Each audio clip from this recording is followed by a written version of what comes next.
ए गौरी छवा camera कर रहा है।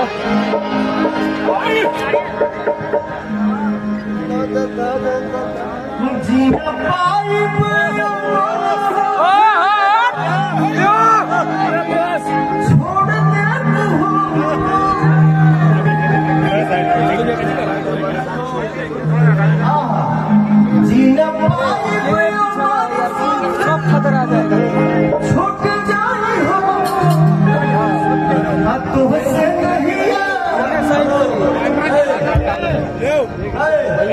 भैया बुला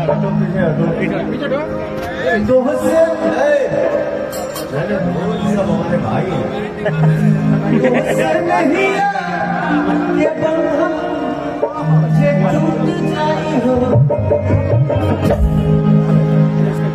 जान पूजा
एक मिनट सबको सुन ले।